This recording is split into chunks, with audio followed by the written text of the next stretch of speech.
Guys, सबसे अचंभे वाली बात यह है कि बहुत सारे आईटीआई स्टूडेंट्स ऐसे हैं जिनको इस बड़ी अपॉर्चुनिटी के बारे में जानकारी ही नहीं है, और यदि जानकारी है तो अधूरी जानकारी है। कुछ लोगों को एजुकेशनल क्वालिफिकेशन में कंफ्यूजन है, क्या सर 10th में हमारे 65% मार्क्स होना चाहिए या आईटीआई में होना चाहिए, या फिर हमारा सिलेबस किस प्रकार का रहेगा, या डिटेल ऑफिशियल सिलेबस क्या है। तो इस वीडियो में आप लोगों को कंप्लीट जानकारी हो जाएगी। और मालूम है ये रीजन क्यों निकल के आ रहा है कि जानकारी क्यों आईटी स्टूडेंट्स तक प्रॉपर नहीं पहुंच पा रही है। तो उसका मेन रीजन है कि ये जो वैकेंसी आई हुई है मध्य प्रदेश में इलेक्ट्रिकल विभाग में, वो बहुत सारी वैकेंसी है, जहां पर डिग्री वालों के लिए भी वैकेंसी है, डिप्लोमा वालों के लिए भी वैकेंसी है, आईटीआई वालों के लिए भी वैकेंसी है। तो आईटीआई वाला स्टूडेंट्स जा रहा है उन चैनलों पर जहां पर डिप्लोमा वालों के बारे में डिस्कस किया जा रहा है। तो इसलिए ये वीडियो स्पेसिफिक आईटीआई स्टूडेंट्स के लिए बनाई जा रही है, जहां पे मैं क्लियर करूंगा कि आईटीआई स्टूडेंट्स की कौन कौन सी पोस्ट है, क्या एजुकेशनल क्वालिफिकेशन है, कैसे आपको प्रिपरेशन करना है, क्या ऑफिशियल सिलेबस आपका है। तो कंप्लीट जानकारी आपको मिल जाएगी।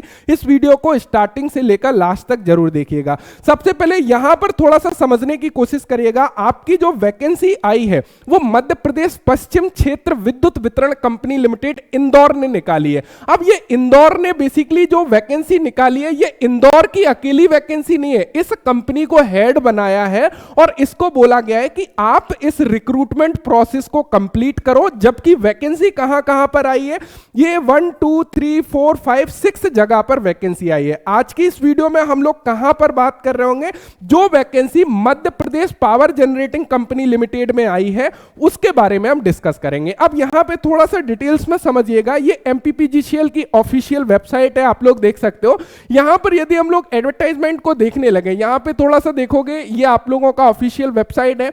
टॉप पर आप लोगों को मिल जाता है इसका ऑफिशियल एडवर्टाइजमेंट। यहां पे थोड़ा सा फोकस करिएगा। देखिए कई सारी पोस्ट आपको मिलेंगी। यहां पर जो पोस्ट के बारे में हम लोग डिस्कस करने वाले हैं, काफी सारी पोस्ट हैं जिसमें अलग अलग एजुकेशनल क्वालिफिकेशन मांगा हुआ है।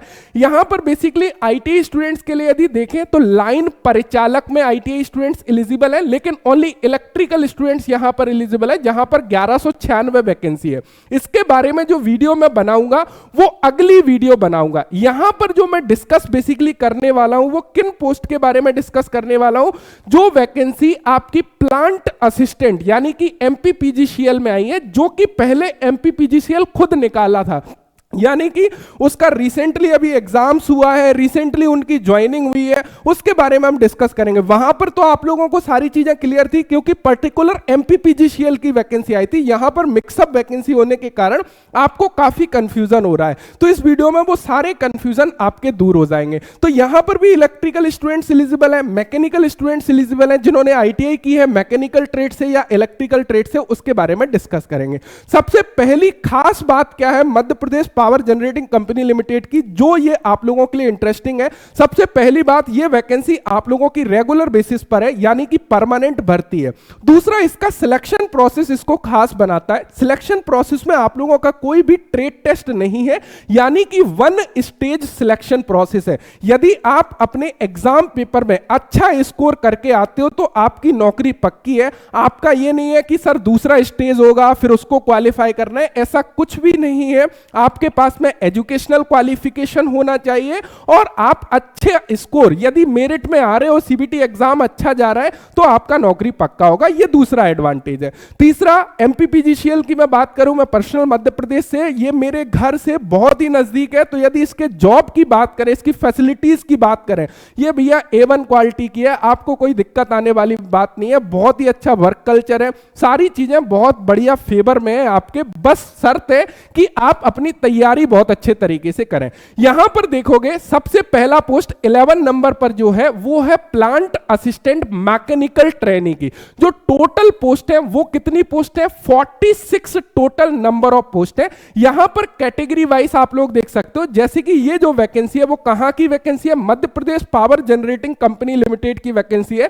ये अलग अलग प्लांट है जो कि पावर को जनरेट करती है, वहां की ये वैकेंसी है। यहां पर देखोगे अनारक्षित श्रेणी में जो वैकेंसी है वो आप लोग देखोगे ओपन की यहाँ पर 12 पोस्ट है। यहाँ पर आप लोग टोटल देख सकते हो ओपन की, महिला की यहाँ पर नहीं है, क्योंकि यहाँ पर जो फीमेल कैंडिडेट है वो एलिजिबल ही नहीं है यदि प्लांट असिस्टेंट मैकेनिकल की बात करें। और इसका पूरा पूरा एडवांटेज किसको मिल जाता है? मेल कैंडिडेट को, क्योंकि यदि महिला एलिजिबल होती तो उनके लिए 30% रिजर्वेशन होता, हॉरिजॉन्टल रिजर्वेशन होता, तो आपकी जो पोस्ट है ना वो सीधी सीधी डिवाइड हो जाती, क्योंकि 30% पोस्ट तो महिला को चली जाती। तो उसका एडवांटेज आपको मिलने वाला है जो स्टूडेंट्स मेल हैं।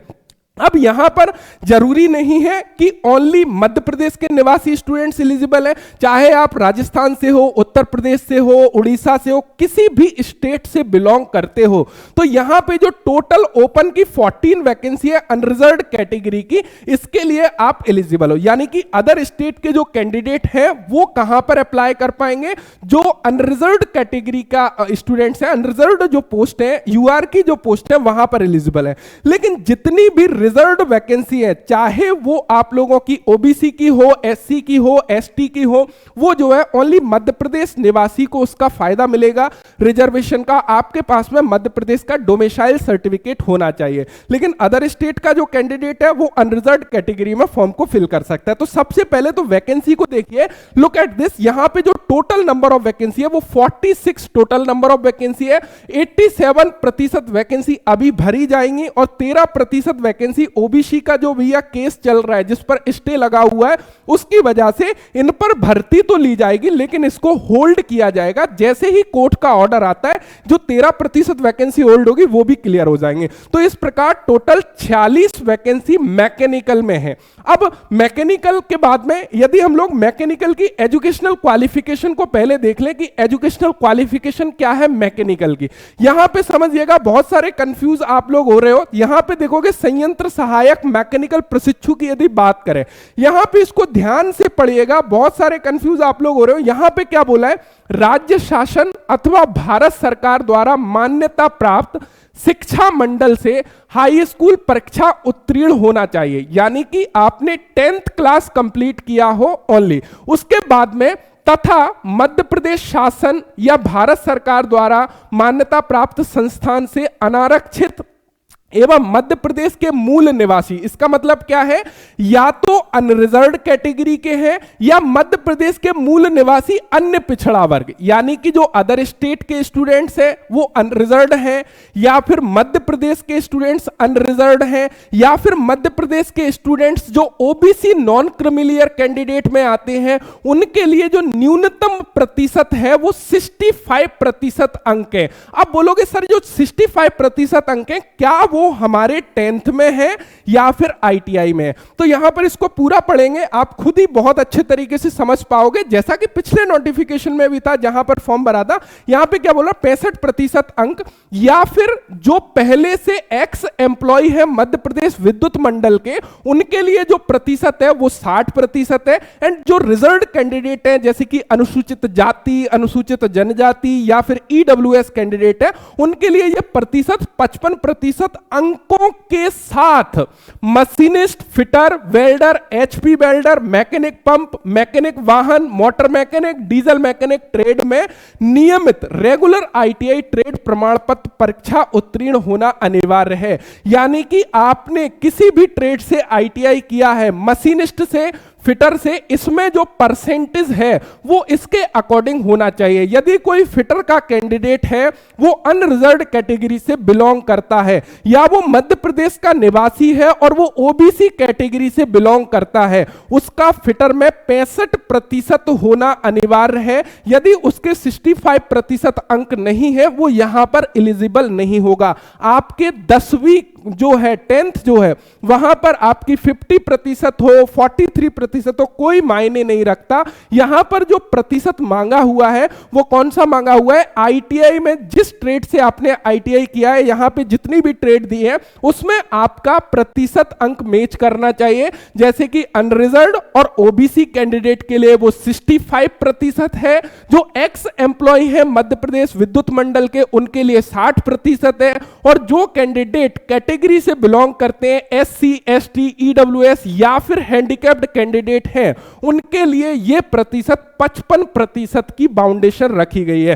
तो ये चीज क्लियर हो गई, यानी कि 10th क्लास पास हो और यदि ITI में प्रतिशत का आपका कोई लफड़ा नहीं है, यानी कि बहुत कम परसेंटेज है, तो ही आप यहां पे एलिजिबल नहीं होंगे। बाकी आसानी से यदि ITI आपने किया है, आप यहां पर एलिजिबल हो, कोई भी एक्सपीरियंस नहीं मांगा है, कोई भी आप लोगों से यहां पे अप्रेंटिस नहीं मांगा है, तो इजीली आप अप्लाई कर सकते हो। और ITI में 65% अंक तो मुझे लगता है भाई सभी स्टूडेंट्स के हैं, बहुत ही कोई विरला स्टूडेंट्स होगा जिसके 65% अंक नहीं होंगे, क्योंकि प्रैक्टिकल मार्क्स मिल जाते हैं, तो 65% अंक तो आराम से आप लोगों के होंगे ही होंगे। यदि आप लोग कैटेगरी से हो फिर तो ओनली 55% अंक आप लोगों से मांगे। तो यहां पे एलिजिबिलिटी क्राइटेरिया मुझे उम्मीद है कि आपको समझ आ गया होगा। अब यदि हम लोग इलेक्ट्रिकल की बात करें, इलेक्ट्रिकल में क्या eligibility criteria, plant assistant electrical training की बात करें, यहां पर भी सेम चीजें हैं, केवल आपकी जो ट्रेड है वो इलेक्ट्रीशियन, वायरमैन या इलेक्ट्रॉनिक्स मैकेनिक ट्रेड मांगा हुआ है।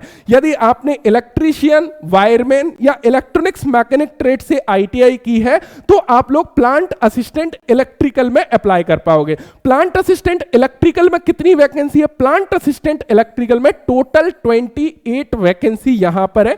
यहां पर आप लोग कैटेगरी वाइज जो है ब्रेकअप देख सकते हो। तो ये चीज क्लियर हो गई। अब देखो यहां पे यदि आप देखोगे, इससे पहले भी आप लोगों का एडवर्टाइजमेंट आया हुआ था, यहां पे आप लोग देख सकते हो ये जो वैकेंसी आई थी इससे पिछली वैकेंसी है जिसकी प्रिपरेशन हम लोगों ने कराई। काफी छात्र जो है सिलेक्ट हुए थे, जो हम लोगों से जुड़ के जो है प्रिपरेशन कर रहे थे। यहां पर यूट्यूब पर भी काफी सारी क्लासेस हम लोगों ने ली थी। यहां पर आप लोग देख सकते हो इस वैकेंसी को निकाला था मार्च 2024 में। इसके अंतर्गत इसका एडवर्टाइजमेंट नंबर आप लोग यहां पर देख सकते हो। इसके अंतर्गत जो वैकेंसी थी, काफी सारी वैकेंसी थी, कनिष्ठ अभियंता की भी थी और इसके साथ साथ में हमारे प्लांट असिस्टेंट की भी वैकेंसी थी। यहां पर देख सकते हो सहायक मैकेनिकल, संयंत्र सहायक मैकेनिकल की जो वैकेंसी थी 83 वैकेंसी थी और संयंत्र सहायक इलेक्ट्रिकल की जो वैकेंसी थी वो 56 वैकेंसी थी। ये पिछली वैकेंसी की बात है। इसके भी एजुकेशनल क्वालिफिकेशन में यदि मैं आपको लेकर चलूं जिससे कि कोई कंफ्यूजन आपको ना हो कि सर यहां पे ऐसा तो नहीं है हम लोग एलिजिबल हैं या नहीं है।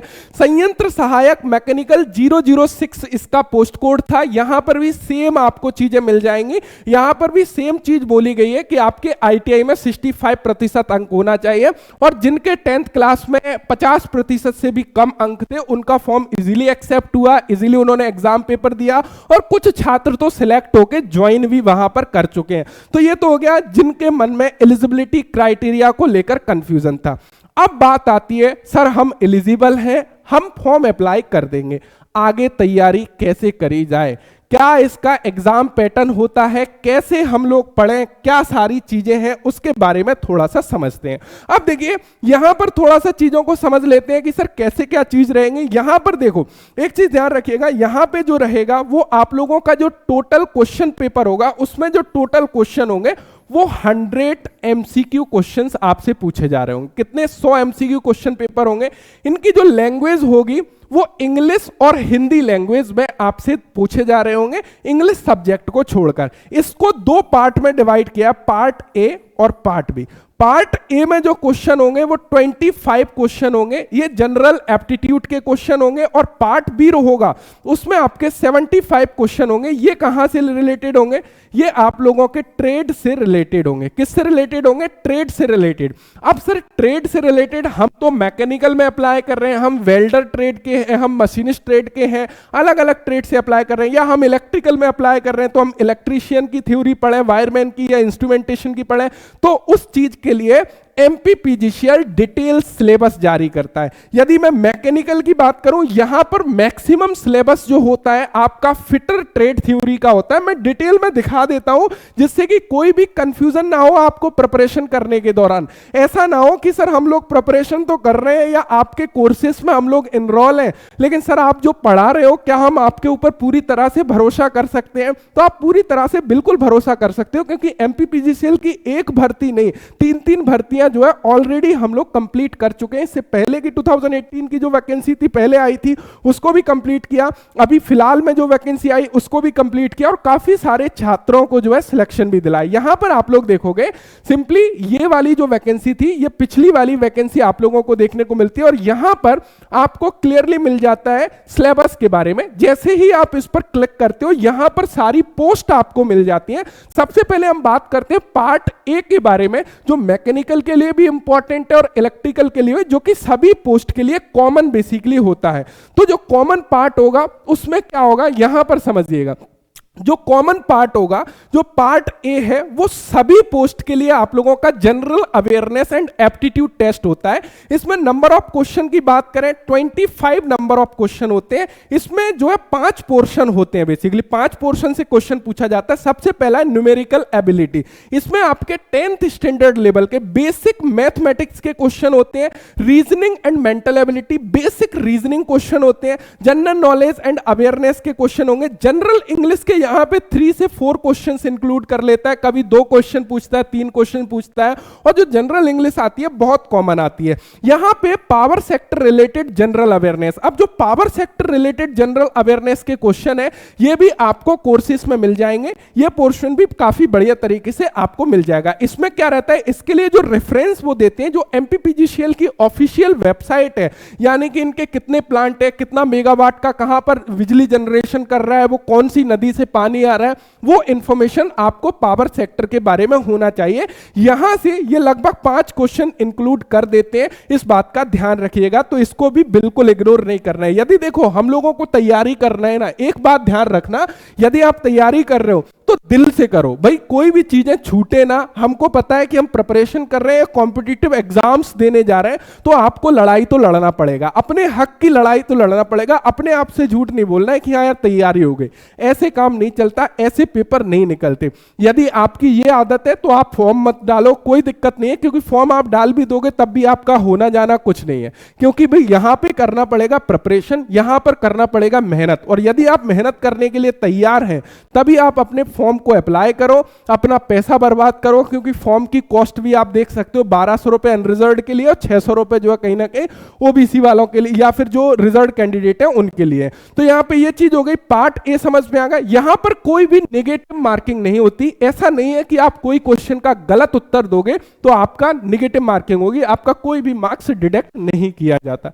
तो ये तो हो गया सभी पोस्ट के लिए जो 25 क्वेश्चन आने हैं उसके बारे में। अब हम लोग देख लेते हैं मैकेनिकल और इलेक्ट्रिकल के बारे में। यदि प्लांट असिस्टेंट मैकेनिकल की हम लोग बात करें तो मैकेनिकल का जो सिलेबस बेसिकली होता है, यहां पर प्लांट असिस्टेंट मैकेनिकल देख सकते हो। यदि हम लोग देखें इसकी जो क्वालिफिकेशन है 10th class complete and ITI trade जो है आप लोगों की machinist, fitter, welder, HP welder, mechanic pump, mechanic vehicle, motor mechanic, diesel mechanic trade वाले इसमें एलिजिबल होंगे। और इन सभी ट्रेड वालों के लिए जो पेपर होगा वो एक ही पेपर होगा। ऐसा नहीं है कि वेल्डर वालों के लिए अलग, फिटर वालों के लिए अलग, नहीं। आपका पोस्ट है मैकेनिकल, प्लांट असिस्टेंट मैकेनिकल, इसका एक ही पेपर आएगा और उसमें जो क्वेश्चन आएंगे वो इस सिलेबस से रिलेटेड आएंगे। अब इस सिलेबस को थोड़ा सा समझ लेते हैं, उसके बाद में इलेक्ट्रिकल के सिलेबस को भी हम लोग देखेंगे। अब देखो यहां पे थोड़ा सा समझने का प्रयास करिएगा। सबसे पहले पहला जो टॉपिक है वो क्या है, importance of safety and general. And यहां पे क्या है, सेफ्टी से रिलेटेड क्वेश्चंस होंगे, जैसे कि इंडस्ट्री शॉप फ्लोर में क्या सेफ्टी रखना चाहिए, जनरल सेफ्टी क्या है, मशीन सेफ्टी क्या है, पर्सनल सेफ्टी क्या है, उससे रिलेटेड सेफ्टी के पर्सनल प्रोटेक्टिव इक्विपमेंट क्या है, कैसे हम लोगों को सुरक्षित रहना है, सुरक्षित तरीके से काम करना है, ये बेसिक चैप्टर होता है। सॉफ्ट स्किल्स क्या है, 5S कॉन्सेप्ट क्या है, तो ये सारी चीजें कोर्स में A to Z डिटेल्स में मैंने डिस्कस की हुई है। यदि आप लोग कोर्स को ज्वाइन करते हो वहां पर एक एक चीज मिल जाएगी। कोर्स का कैसा क्या है, पिछला अभी हम लोगों ने एमपीपीजीसीएल का बैच कंप्लीट किया है, वो कंप्लीटली रिकॉर्डेड बैच तो आपको मिलेगा ही मिलेगा। साथ ही साथ ऐसा नहीं है कि ओनली रिकॉर्डेड बैच मिलेगा, वहां पर लाइव प्रैक्टिस भी आप लोगों की होगी। क्योंकि जो जो टॉपिक है वो तो A to Z आप लोगों को बहुत ही बढ़िया क्वालिटी में सारे क्लासेस सीक्वेंस वाइज मिल जाएंगे, जहां पे कोई टाइम बाउंडेशन नहीं है। आप जब भी चाहते हो, आपको जब समय है उन चैप्टर्स को कंप्लीट कर सकते हो, इन टॉपिक को डिटेल्स में कंप्लीट कर सकते हो। साथ ही साथ इनसे रिलेटेड जो एक्सट्रैक्टेड एमसीक्यू क्वेश्चन होंगे वो लाइव डिस्कस किए जा रहे होंगे, जिससे कि पूरी तरह से आपकी प्रिपरेशन बेहतर तरीके से हो। हर संडे टेस्ट आप लोगों का लिया जाएगा जिससे कि चीजें बेहतर तरीके से क्लियर हो। सेकंड जो टॉपिक है वो क्या, linear measurement, its unit, divider, caliper, hermaphrodite caliper, centre punch हो गया, डॉट पंच हो गया, उसके बारे में। ये सारे फिटर के टॉपिक हैं, आप लोगों को देखने को मिल जाएगा। बेंच वाइस हो गया, मार्किंग एंड मार्किंग टेबल हो गया, कैलिपर हो गया, मार्किंग मीडिया हो गया, सरफेस प्लेट हो गया, ऑक्सिलरी मार्किंग मीडिया वगैरह। ये सारे टॉपिक आपको कहां से मिल जाते हैं, फिटर से रिलेटेड मिल जाते हैं। पावर शा हो गया, बेंड शा हो गया, सर्कुलर शा हो गया। यहां पर भी यदि हम लोग स्पेशली जाएं तो आप लोगों का जो मेजरिंग इंस्ट्रूमेंट है एंड फास्टनर चैप्टर है वहां से ज्यादा क्वेश्चन इंक्लूड किए जाते हैं। जैसे कि पिछले एग्जाम से पहले भी मैंने आपको इस बारे में अवेयर किया था, और जब आप लोगों ने एग्जाम दिया उसके बाद भी आप लोगों ने बोला कि हाँ सर जो आपने बोला था एग्जैक्टली पेपर आया। मैंने पेपर को भी डिस्कस किया है, यदि आप लोगों ने देखा होगा, मुझे उम्मीद है। यहां पर ड्रिलिंग प्रोसेस हो गया, सारी चीजें, मेटल हीट ट्रीटमेंट वगैरह, वो सारे यहां पे टॉपिक आपको मिल जाते हैं। हैंड टूल हो गया, पैरामीटर्स। तो ये जितने भी टॉपिक यहां पर आप लोगों को दिखाई दे रहे हैं वो सारे टॉपिक को A to Z यहां पे जो है डिस्कस किया है। लिमिट, फिट एंड टॉलरेंस सारा दिया है। मेटल में कास्ट आयरन, पुडलिंग फर्नेस वगैरह जो भी है, non ferrous metals and it's alloy वगैरह उनको डिस्कस किया है। स्क्रैपर के बारे में जो है डिस्कस किया हुआ है। तो टोटल यहां पे यदि आप लोग देखोगे जो टोटल टॉपिक है वो यहां पे आप लोगों को देखने को मिल जाते हैं कितने, लगभग जो है जो आपके टॉपिक है टोटल वो 76 टॉपिक है। अब यहां पे ये ध्यान रखिएगा जो 76 टॉपिक है ना, बेसिकली वो 76 टॉपिक कैसे हैं, जैसे कि मेजरमेंट एंड मेजरिंग इंस्ट्रूमेंट है, उसमें उन्होंने अलग अलग टॉपिक में उसको दे दिया। जैसे माइक्रोमीटर दे दिया, उसके बाद वर्नियर कैलिपर दे दिया, उसके बाद में आप लोगों का डायल गेज वगैरह दे दिया, डायल टेस्ट इंडिकेटर दे दिया। तो ये इस तरीके से टॉपिक बढ़ गए, लेकिन आप लोगों के जो चैप्टर है ना वो वही चैप्टर है जो आपने आईटीआई में पढ़े हुए हैं। लेकिन यहां पे जो क्वेश्चन किस प्रकार के आते हैं उसको समझ के प्रिपरेशन करना होगा, आपको थोड़ा सा डीपली इनके बारे में स्टडी करना होगा। इसके लिए बुक्स आप लोगों को निमिका बुक फॉलो करना है, कोई अदर बुक फॉलो नहीं करना है। ऑलरेडी मैं ये भी गाइड कर देता हूं जिससे कि कुछ लोग सेल्फ प्रिपरेशन करेंगे वो जो है थोड़ा सा संभल के चलें, क्योंकि अपॉर्चुनिटियां बार बार नहीं आती, इस बात को ध्यान रखिएगा। तो सही तरीके से सही जगह से गाइडेंस लेके